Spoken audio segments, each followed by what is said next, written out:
መቋጫ ያላገኘው የኢትዮጵያና የሶማሌ የባህር በር ስምምነት። ሰላም እንደሙላችኋል ክብራትና ክብራን የኢትዮፎክስ ቤተሰቦች፣ የዕለቱን ዜና ይዤላችሁ ቀርብ ያለው። ለቻናላችን አዲስ ከሆናችሁ ቪዲዮአችንን ላይክ፣ ቻናላችንን ሰብስክራይብ በማድረግ አብራችሁን ሁኑ። መቋጫ ያላገኘው የኢትዮጵያና የሶማሌላንድ የባህር በር ስምምነት። በአፍሪካ ቀንድ ዋና መነጋገሪያ ሆኖ የቆየው የኢትዮጵያና የሶማሌላንድ የባህር በር ስምምነት እስካሁን ቁርጥ ያለ መቋጫ አልተደረገለትም። በወቅቱ የሶማሌላንድ የመከላከያ ሚኒስትር የነበሩት አብዱል ቃኒ መሐመድ አቴ ሶማሌላንድ ከኢትዮጵያ ጋር ስምምነት ከመድረሷ በፊትም የካቢኔ ሚኒስትሮች በጉዳይ ላይ መምከር ነበረባቸው በሚል ተቋሙ ስልጣናቸው መልቀቃቸው ይታወቃል። የሶማሊያ የግዛቱ አንድ አካል አድርጎ የሚመለከተው የሶማሌ መንግስት የግብፅን፣ ሱዳን፣ ኤርትራ አስተባብሮ ስምምነቱ ውድቅ እንዲደረግ ከፍተኛ የፖለቲካ ስራም እየሰራ ይገኛል። የግብፅ መንግስት በተለይም ኢትዮጵያ ዳግመኛ ወደ ቀይ ባህር እንዳትጠጋ ለማድረግ የቀይ ባህር ሀገራት ጉባኤ ውሳኔ እንዲያሳልፍም አድርጎ ነበር። የኢትዮጵያና የሶማሌላንድ የተፈራረሙት የመግባቢያ ሰነድ ቃል በቃል ምን እንደሚል ለህዝብ ይፋ ስላልሆነ ግልጽ አይደለም። ለዚህ ነው ከኢትዮጵያ ከሶማሌላንድ መንግስት የተለያዩ መግለጫዎች ሊወጡ የሚስተዋሉ። የመግባቢያ ሰነዱ የግዴታ ተፈጻሚ ያለው ሰነድ አይደለም። ነገር ግን ሶማሌላንድ የባህር በሯን ለኢትዮጵያ ባህር ኃይል ልታከራይ እንደሆነ የተናገረች የኢትዮጵያ አረጋግጣለች። በምላሹ ሶማሌላንድ ከተራፊ የኢትዮጵያ አየር መንገድ አክሲዮን ልታገኝ እንደምችልም ተሰምቷል። ነገር ግን ነገሮች የተወሳሰቡ የኢትዮጵያ ሶማሌላንድ እውቅና ተጣለች ወይ የሚለው ጥያቄ ሲነሳ ነው። ቀድሞ የብሪታንያ ቀኝ ግዛት የነበረችው ሶማሌላንድ ራስ ገዝ ከሆነች 30 ዓመታት ቢያልፋትም ከየትኛውም ሀገር እውቅና ሳታገኝ ቆይታለች።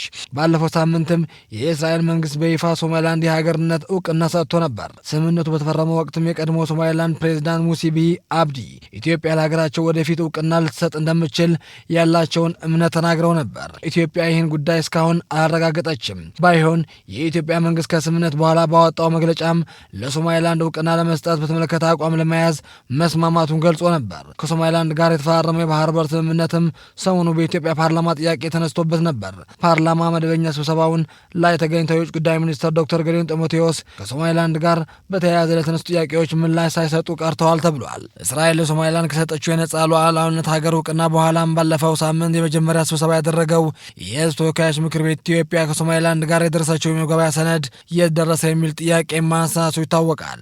በመደበኛ ስብሰባ ላይም የተገኙት የውጭ ጉዳይ ሚኒስትሩ ዶክተር ጌዲዮን ጢሞቴዎስና ሚኒስተር ዴኤታዎቻቸው ነበሩ።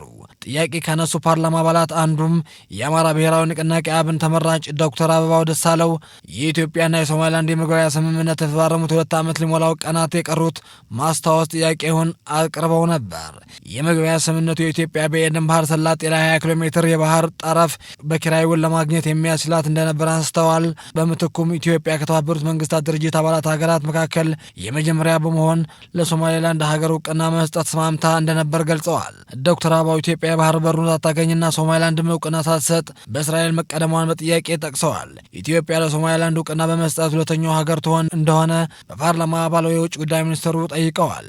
ዶክተር አበባው አክለውም ሌሎች ሀገራት ከኢትዮጵያ ጎረቤቶች ጋር ስምምነት እያደረጉ መሆኑ በተመለከተ ነበር ማለት የደህንነታችን ስጋት ሲሉ የጠሯት ግብፅ ከሶማሌ ከጅቡቲና ከኤርትራ ጋር ያደረገቻቸው ስምምነትን በማሳየት አነስተዋል። ግብፅ ካለፈው ነሐሴ ወር ጀምሮ ከሶማሊያ ጋር ወታደራዊ ስምምነት እንዳደረገችና በቅርቡ ከጅቡቲ ጋር ወደብ ስምምነት መፈራረሟን እየተነገረ ነው ሲሉም ዶክተር አበባው አመላክተው ከዚህ በተጨማሪ ባለፈው ጥቅምት ወር ግብፅና ኤርትራ ስለ ባህር ኃይል አጠቃቀም ስምምነት ላይ እንደደረሱ በተለያየ መገናኛ ብዙሃን መዘገቡ አነስተዋል።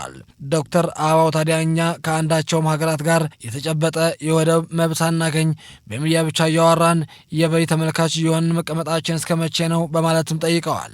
ሌላኛው ያነሱት ጉዳይ ፍትሐዊ ባልሆነ መንገድ የሄደብንና የህሉና ጉዳይ ያሉትን የአሰብ ወደብ የማስመለስ አጀንዳ ሲሆን የአሰብ ወደብ ለማስመለስ የውጭ ጉዳይ ሚኒስቴር ዓለም አቀፍ ህጎችና ዲፕሎማሲ ተጠቅመን ስለሰራው ስራ የፓርላማ አባሉ ማብራሪያ ጠይቀዋል። በዚህ ጉዳይ መድከማችን ይመስላል ሀገራችን ኢትዮጵያና ኤርትራ ጦሯን ወደ ደንበር ያስጠጋት እንዲሁም ሁለት ሀገራት መካከል የቃላት ጦርነት የተካሄደ ነው ያሉ ሲሉም ዶክተር አበባው ተናግረዋል።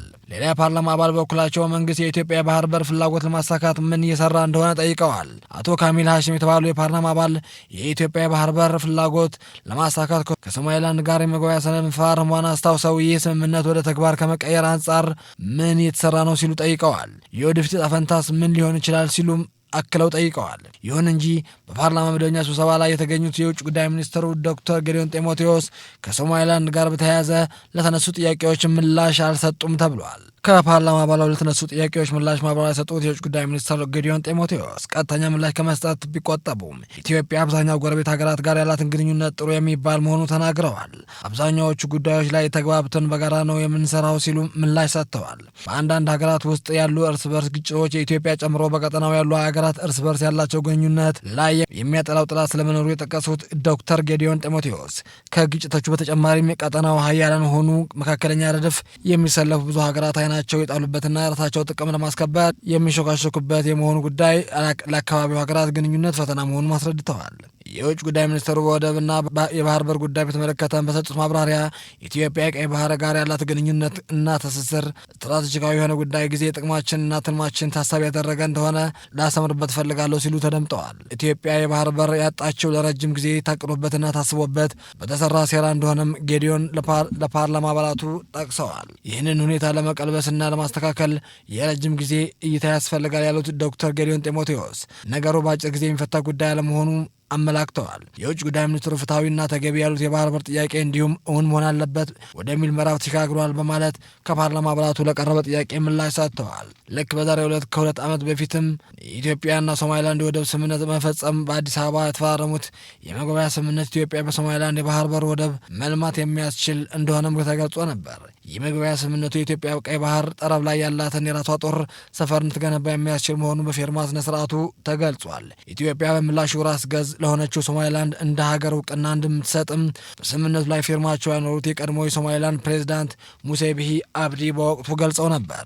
በአንድ ዓመት ውስጥም ተግባራዊ ያደርጋል ተብሎ የነበረው ይህን የመግባቢያ ስምምነት ተከትሎ ኢትዮጵያ ሶማሊላንድ እውቅና በመስጠት የመጀመሪያው ሀገር ልትሆን እንደምትችልም ተገምቶ ነበር። ቀጠናዊ ዓለም አቀፋዊ ትኩረት ስቦ የነበረው ይህ የመግባቢያ ስምምነት ሶማሊላንድ የግዛቷ አካል አድርጋ የምትቆጥረው ሶማሊያ ከኢትዮጵያ ጋር እንድትቃቃር በማድረግ ከፍተኛ ዲፕሎማሲያዊ ውጥረት ምክንያት ሆኖ ነበር። በኢትዮጵያና በሶማሌ መካከል የተፈጠረው ውጥረት በቱርክ አሸማጋይነትም በአንካራ ከተማ እልባት ካገኘ በኋላ ግን ኢትዮጵያ ለሶማሊላንድ እውቅና ለመስጠቷ ጉዳይ አጠራጣሪ ሆኖ ቆይቷል። በአንካራ ከተፈረመ ቃል ኪዳን በኋላም ኢትዮጵያና ሶማሊላንድ አስቀድመው የደረሱበትን ስምምነት ከምን ደረሰ ሳይታወቅ 2 ዓመታትን አስቆጥሯል። ይህ በእንዲህ እንዳለም ባሳለፍነው ሳምንት መገባደጃ የሶማሊላንድ እውቅና መስጠቷ ያወጀው የእስራኤል እርምጃ ጎረቤት ሀገራት ኤርትራ፣ ሶማሊያና ጅቡቲ ሲያወግዙ የኢትዮጵያና የኬንያ ያሉት ሀገራትም የለም ተብሏል። ክቡራትና ክቡራን አድማጭ ተመልካቾቻችን የዕለቱን ዜና በዚህ ቋጨን። ቀጣይ በሌላ ፕሮግራም እስክንገናኝ ቸር ቆዩ።